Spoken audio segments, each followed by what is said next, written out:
As we jump into this today, I was thinking, a while back, I decided I was going to tackle a project around our house. And the first thing you need to know about me is that I'm not handy at all.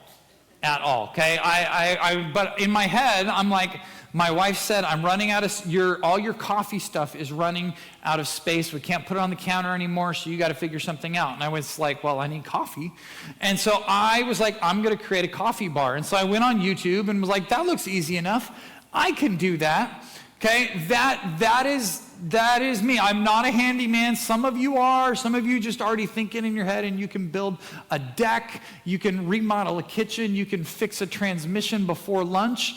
Like, a transmission's going to be like 4 weeks and a call to Brandon for me. Like, that's how that's going to work for me. Like, I watch the YouTube video and somehow end up making the problem worse, right? And so it's just crazy. And so imagine that I'm going to make this coffee bar, and I'm going to invite you into it, and you're going to come over, and we're going to be like, hey, we're going to fix this thing together. And so we go to my garage to get a tool, and imagine that we walk over there, and I reach into the toolbox to get the tool, and I proudly pull out this tiny screwdriver. And I look at you, and I say, all right, we're going to build a deck with this tiny screwdriver.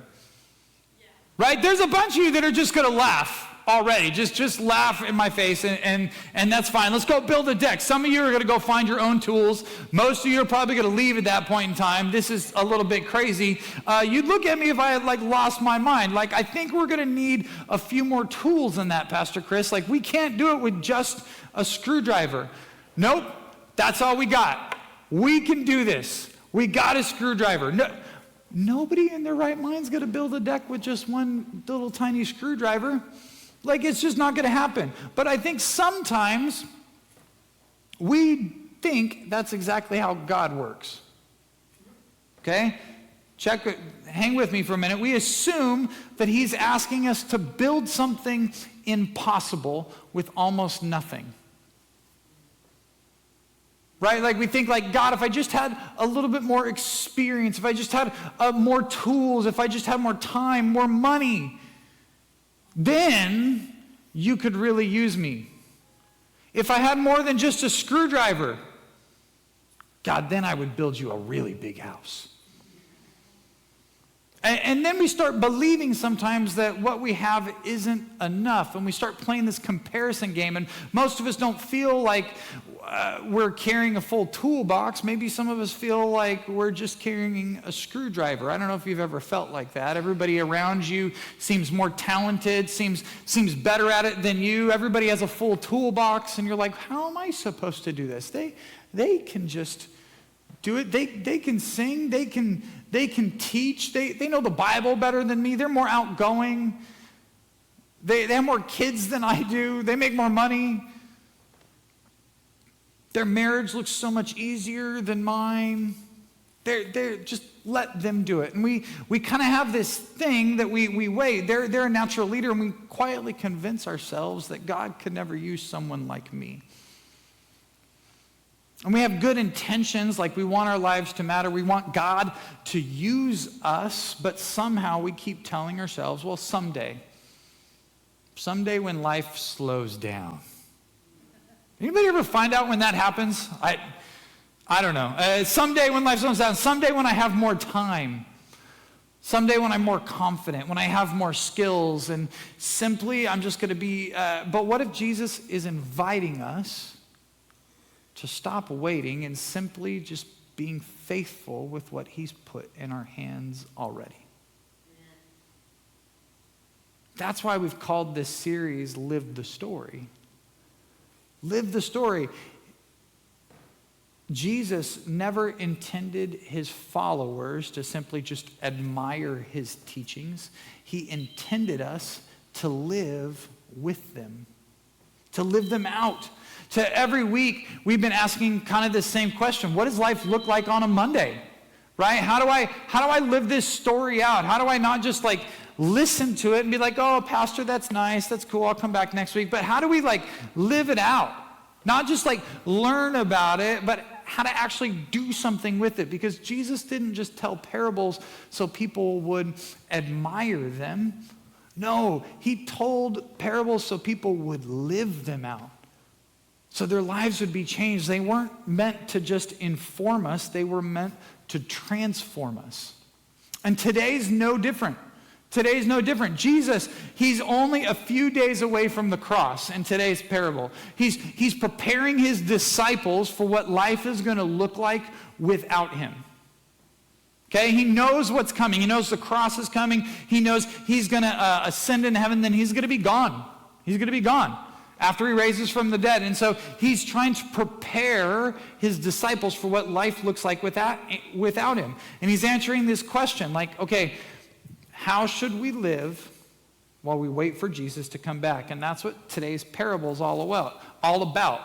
While we're being faithful, or while we're waiting, we need to be faithful. While we're waiting, we need to be faithful. This story is not primarily about money. It's about faithfully using what God has entrusted us with until the master returns. And so we're going to be in Matthew chapter 25. If you have your Bibles, you can turn there. I'm also going to have it up on the screen. And so if Jesus is calling us to be faithful while we wait, my question is, so what does that faithfulness actually look like?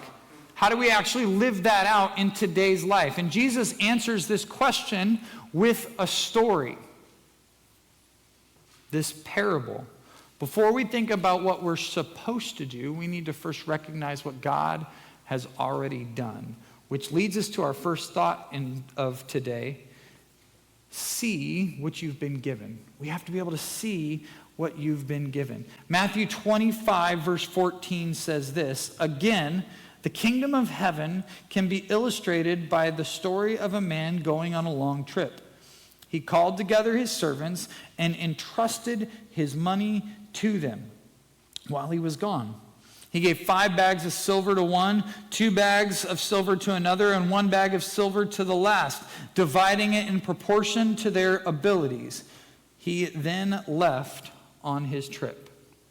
Now, before we dig into the servants and the money or the talents that was given to them, before we talk about that, let's talk about the master a little bit. How Jesus begins this story, because he begins the story with the master. Verse 14, again, the kingdom of heaven can be illustrated by this man, the master of the place that is going on a long trip. And so he calls his people together and he entrusted his money. I got that circle highlighted, underlined in my Bible, entrusted. I love that word. Like, think about what that means. Think about entrusting something of yours to other people, right? We don't just entrust our home to anyone. We don't just hand someone the keys and say, all right, here you go, unless you trust them. You don't ask someone to watch your kids unless you believe that they're responsible enough to care for them. Right? We entrust something important with other people. When we entrust someone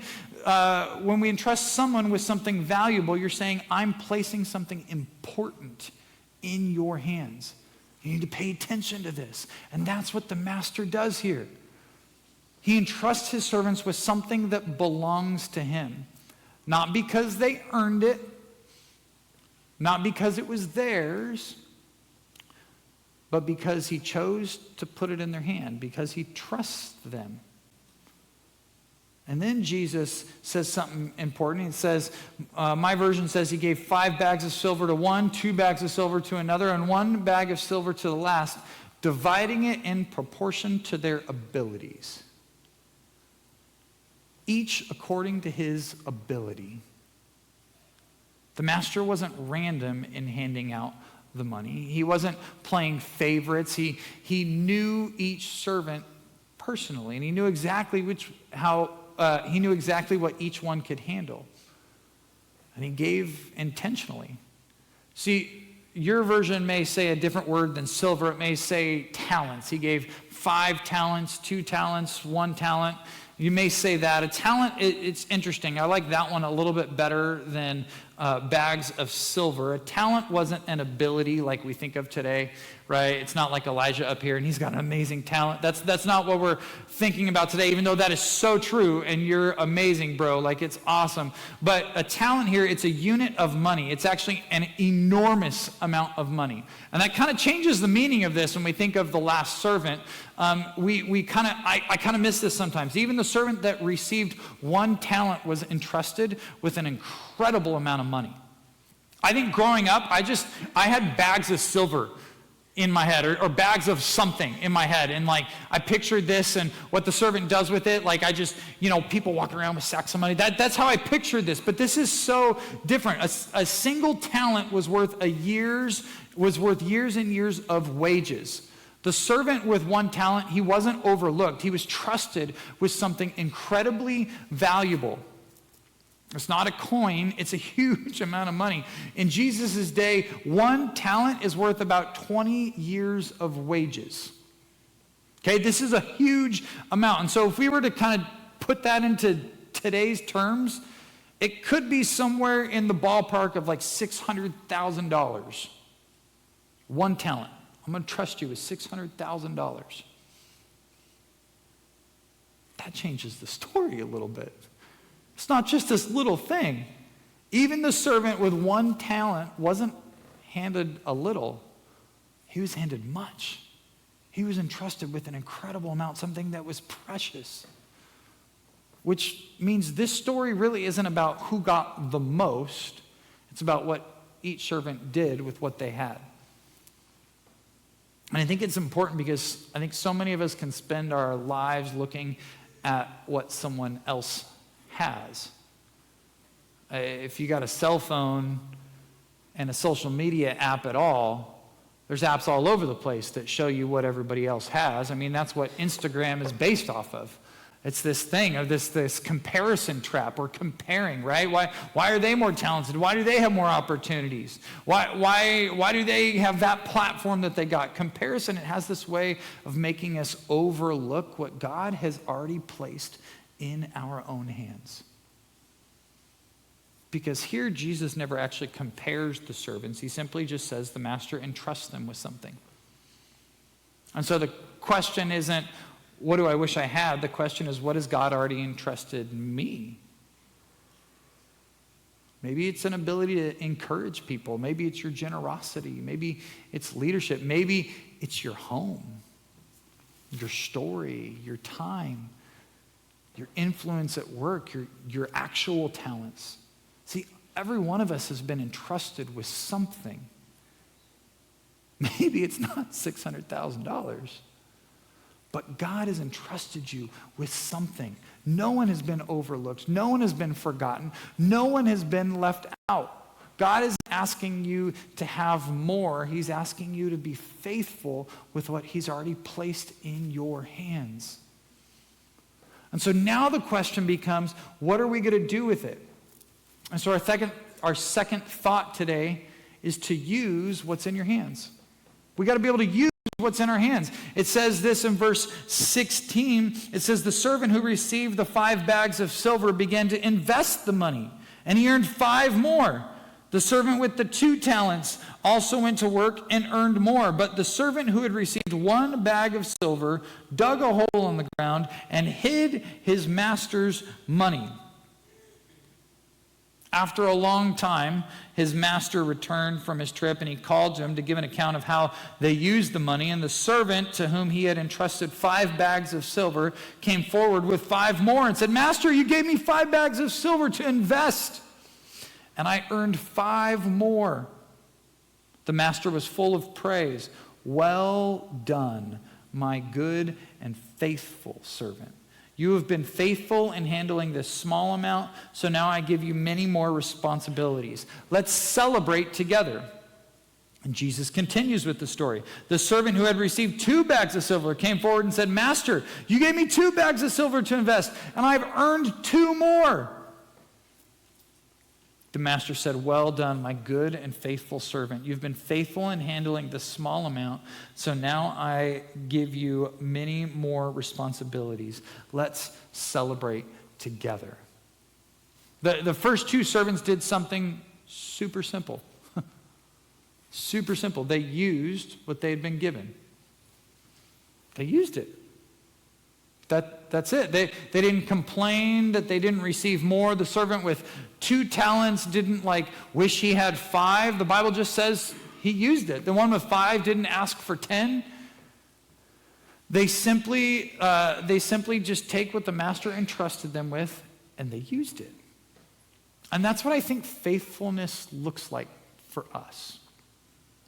It's not wishing we had more. It's not waiting until you have more. It's simply using what God has already placed in your hands. I remember my wife Melody and I, we had a small house. It was we had 3 kids and 2 bedrooms. It was a small place, and we're like, man, God, we'll have people over to our house. We'll connect with our neighbors when we get more bedrooms, when we have a better house, when we can actually have people over. And I remember being at church one Sunday, and we both felt the same thing. God saying, use what you have. I gave you this place. Use what you have. And so we started hosting families once a month and got to know our church. And it was like, yeah, but my kids are crazy, God. You don't know. I don't know if the other people really know what they're getting into. And it was this incredible time in our lives where we just decided to trust God with what we have. It wasn't a lot, but we're like, okay, God, we're going to use this. We got to simply use what God has already placed in our hands, because the temptation is to tell ourselves, well, when I have more time, when I have more money, when I get a bigger house, when I know more, when I feel more confident in the Bible, when my kids get older, that's our tendency, then I'll serve. Then I'll give. Then I'll sign up for sports camp. When I get just a little bit more. But faithfulness doesn't begin when you have more. Faithfulness begins with what you already have. Faithfulness starts with what God has already placed in your hands. And so let's ask ourselves another question. Am I faithfully using what God has placed in my hands? Am I using encouragement to build somebody up? Am I using generosity to bless someone? Am I using my time to invest in people? Am I using my story to give other people hope? Notice that Jesus doesn't say, well done, good and successful servant. Right? He doesn't say, well done, good and talented servant. No, what does he say? Well done, good and faithful servant. Well done, good and faithful servant. The servant with 5 talents, the servant with 2 talents, they received the exact same amount, and they got the exact same words. Why? Because the master wasn't measuring the size of their return. He was celebrating their faithfulness. God isn't comparing our lives to somebody else's. He's simply just asking, have you been faithful with what I've placed in your hands? But then Jesus brings back the third servant. The third guy rocks up. I don't know if he's thinking hey, they had a good thing. I don't know. But suddenly the question changes. What has God given me? It's no longer what has God given me. It's no longer am I using it. The question becomes, what's keeping me from using it? The third thought I got for us today is, don't let fear bury your calling. Don't let fear bury your calling. Check out what verse 24 says. It says this: the servant with the 1 bag of silver came and said, Master, I knew you were a harsh man, harvesting crops you didn't plant and gathering crops you didn't cultivate. I was afraid I would lose your money, and so I hid it in the earth. Look, here's your money back. But the master replied, you wicked and lazy servant, if you knew I harvested crops I didn't plant and gathered crops I didn't cultivate, why didn't you deposit the money in the bank? At least I could have got some interest on it.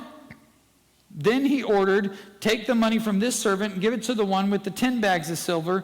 To those who use well what they are given, even more will be given, and they will have abundance. But from those who do nothing, even what little they have will be taken away. Now throw this useless servant into the outer darkness, where there will be weeping and gnashing of teeth. Awkward. Woo.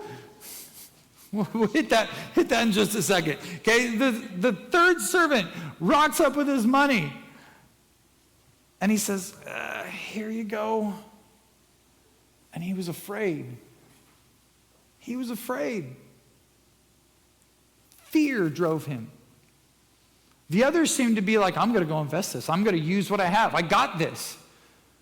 But fear drove him. Fear didn't just keep him from investing in the talent. Fear kept him from living out what the master had entrusted him with. I mean, I get all sorts of pictures of pirates and buried treasure with this guy, right? Like, I don't want anybody to find it, and so he digs a hole and he puts it in the ground and gets a map. Like, I don't know. Fear kept him from living out what the master had entrusted him to do. Fear buried his calling. Fear buried his calling. And I wonder how often it does that to us. I had to ask myself this week, how often does it do that to me? Not because I don't love Jesus, not because I don't want to make a difference, but God, I'm afraid. I'm afraid I'm going to fail. I'm afraid people are going to reject me. I'm afraid I'm not going to know what to say. Someone else is better at it. I'm afraid I'm going to get it wrong. And so instead of stepping out, I play it safe. I play it safe. And little by little, fear buries the calling God has placed on our lives. Now, when I say calling, I'm not just talking about standing on a stage or standing on a corner, preaching or being a pastor. I'm talking about the life Jesus has called everyone to live. To love people. To serve people well. To use what he's placed in our hands to point people towards him. Maybe God has been nudging you to serve, but you buried it because you're like, yeah, I got work. I'm good. I don't need to do it. Maybe God's been like pointing you in a direction. Maybe he's asking you to invite your neighbor, but you buried it. And you're like, no, I don't want to talk to them. They yelled at me once because of my hedges. We don't really want them over here, Pastor, right? Maybe he's calling you to encourage someone, to share your story, to lead a group, to pray with someone, to forgive someone, to be generous. And every time you think about it, fear starts to whisper, you're not enough. Someone else could do that better. What if you fail? And we get these questions in our head. But did you notice why the servant was afraid? He says, I knew you were a hard man. And a lot of times I think, okay, maybe this is this guy's reputation in the world. But the master's description, that doesn't show up before.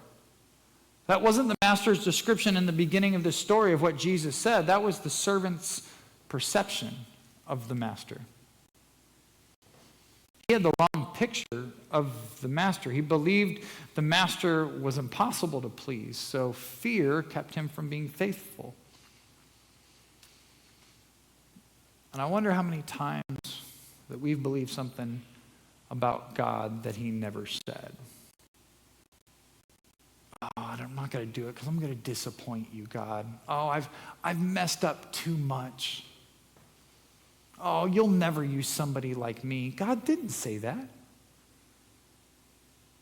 Oh, I'm not qualified for that. I didn't go to school for that. God didn't say that. Can I remind you of something? The same Jesus who told this story is the one who welcomed sinners. the one who restored Peter after he denied him, the one who called ordinary, uneducated fishermen, the one who used a tax collector, the one who invited Thomas. And this same Jesus gave his life on a cross for people who didn't deserve it. And he didn't even stay there. He was buried and he rose again 3 days later, because that's the heart of our master. He isn't looking for perfect people. He's looking for faithful people. The enemy doesn't have to destroy your calling if he can convince you to bury it. Right? Don't let fear bury the calling that God has placed on your life. And the story ends in that really uncomfortable way where the master says, take the money from this servant, give it to the other one, and throw this useless servant out in the darkness. I'm not going to go crazy into that today, but they're hard words. I don't think Jesus is saying it to scare us into serving him. Oh, you better do this or I'm going to kick you. I just think he's reminding us that following him matters. That it's important because Jesus changes everything. And what we do with what God has entrusted us with matters. Jesus isn't looking for perfect people. He's looking for faithful people. And so here's the question we've really been asking all morning. What has God placed in your hands? What's the one thing that you've been afraid to do? Because this week, Jesus isn't just asking you to have more. He's simply asking you to faithfully use what he's already given you. And before we leave today, I think we need to remember something. This parable isn't ultimately about earning God's approval. It's about faithfully responding to what he's entrusted us with. But I think if we're honest with each other, none of us have been perfectly faithful. We've all messed up at some point in time. Every one of us have buried something. We let fear win. We stayed silent when we should have spoken up. We've held back when God was inviting us to step forward. We've all fallen short. That's why we need Jesus. Because Jesus changes everything. The good news of the gospel isn't that we're perfectly faithful. The good news is that Jesus was. Where we failed, he never did. Where we've buried things, he never did. See, Jesus fully lived the life that we couldn't live. He faithfully obeyed the Father all the way to the cross. This Roman torture device where he was nailed to this cross because he trusted what the Father said. He died in our place. He rose again so our sins could be forgiven. So our relationship with God could be restored. So that we can become sons and daughters of the King, not because we earned it, but because of his grace. And that's why we don't serve to earn God's love. We serve because we've already received it. Faithfulness, it's not a way to earn God's favor. It's our response to his grace. And so here's my challenge for us this week. We're going to sing here in a minute and respond to what God's doing. But here's my challenge for us this week. Every morning before your feet hit the floor, as you roll out of bed, I want to challenge us to ask the same question. Lord, what have you placed in my hands today? What have you placed in my hands today? Maybe it's a conversation. Maybe it's a coworker. Maybe it's a neighbor. Maybe it's a son or daughter that you haven't talked to in a long time. God, what have you placed in my hands today? Maybe it's encouragement or generosity. Maybe it's an opportunity to pray for someone. What if we started each day asking that question? Whatever it is, take that step. Don't let fear make the decision for you. Just take that step, because God isn't asking you to change the whole world this week. He's simply asking us to be faithful with what he's already placed in our hands. And so, Arden Church, as we get ready to leave today, as we have this incredible week of ministry with VBS, as we have our block party where we're going to connect with our community, let's be the kind of church that doesn't sit on what God has entrusted us with.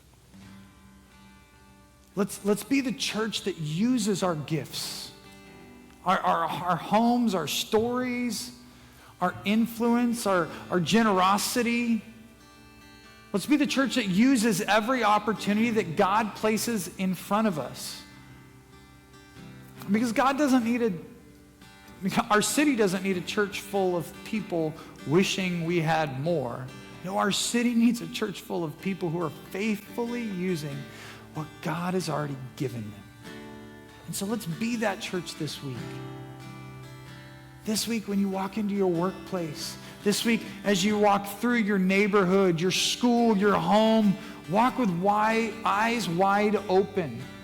God has already placed something in your hands, so use what you have and don't bury your calling.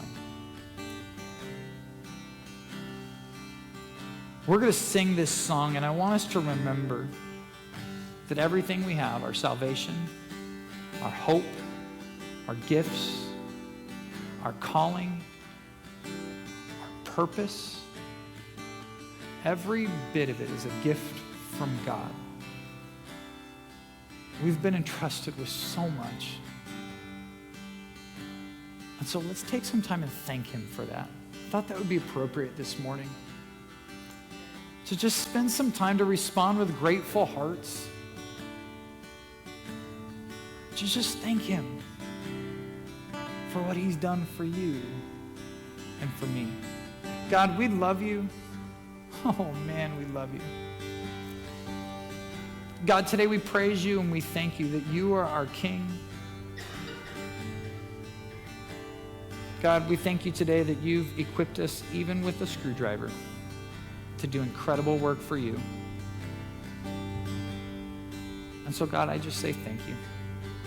God, I pray again for those in here who need you, who maybe feel a tug on their heart, but maybe are a little bit afraid to respond. God, would today be a day that they respond to you, that they said yes to you today, Jesus? God, we love you. God, we praise you. In your name, amen.